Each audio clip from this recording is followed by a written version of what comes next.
உறவுகள் அனைவருக்கும் வணக்கம். இன்று காலை கோயம்புத்தூர்லேருந்து கிளம்பி நண்பகல் சென்னை வந்தேன். வந்தோடனே மாதவரம் கௌரி அக்கா என்கிட்ட பேசிட்டு இருந்தாங்க. ஒன்றும் பேசலை.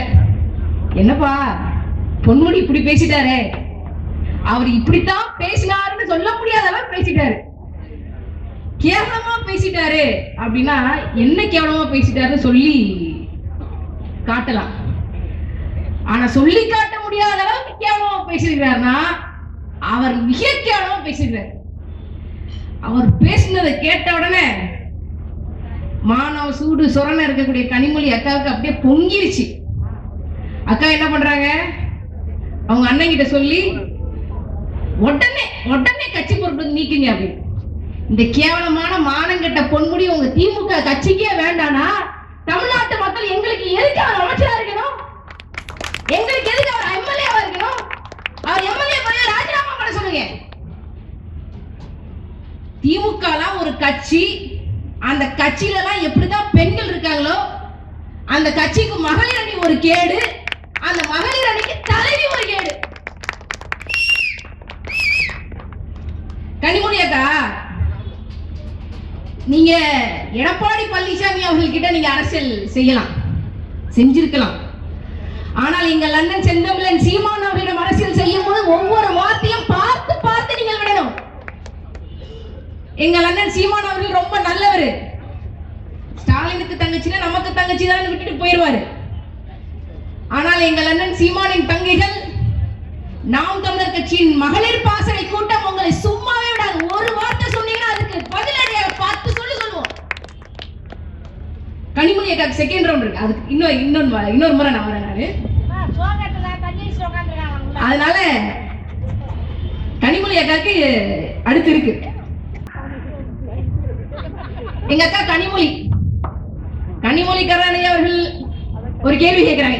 இந்த நாடாளுமன்ற கூட்டத்தொடர்ல கேட்கிறாங்க. என்ன கேட்கிறாங்க அப்படின்னா, மாவட்ட நீதிமன்றங்களிலும் மற்றும் கீழமை நீதிமன்றங்களிலும் பட்டியலத்தை சார்ந்தவர்கள், பழங்குடியினத்தை சார்ந்தவர்கள் எத்தனை பேர் நீதிபதிகளாக இருக்கிறார்கள், அவர்களுடைய நியமனங்களை பற்றி நீங்கள் தகவல் சொல்ல வேண்டும் என்று சொல்றாங்க. கனிமொழி கருணாநிதி திமுகவின் நாடாளுமன்ற குழு தலைவர் இல்லையா, அவங்களுக்கு ஸ்பெஷல் மரியாதை கொடுக்கிறாங்க. ஏமா கனிமொழி, ஒன்றிய சட்டத்துறை அமைச்சகம், ஏமா கனிமொழி, மாவட்ட நீதிமன்றமோ கீழமை நீதிமன்றமோ மாநில அரசாங்கத்தின் விதிகளுக்கு உட்பட்டு நியமனங்களை மேற்கொள்ளும். இதுக்கு முழு முதல் காரணம் மாவட்ட நீதிமன்றங்களாக இருக்கட்டும், கீழமை நீதிமன்றங்களாக இருக்கட்டும், இது எல்லாமே article 233 and 234 of Indian constitution, இந்திய அரசியலமைப்பு சட்டப்படி மாநில அரசாங்கத்திற்கு உட்பட்ட அதிகாரம். இது நீங்க உங்க நொண்ண கிட்ட தான் கேட்கணும், எங்க கிட்ட கேட்க கூடாதுன்னு சொல்லிருச்சு. இதுல என்ன கொடுமை தெரியுமா, இந்த அம்மா 2 முறை மாநிலங்களவை எம்பி, 6 வருஷம் 12 வருஷம் 12 ஆண்டுகள். தூத்துக்குடி நாடாளுமன்ற மக்களவை உறுப்பினராக 5 ஆண்டு 17 ஆண்டு. இப்போ 2024 அதே தூத்துக்குடி மக்களை ஏமாத்தி திரும்ப எம்பியா இருக்காங்க, மக்களவை எம்பியா இருக்காங்க. 1 வருஷம், மொத்தம் 18 ஆண்டுகள்.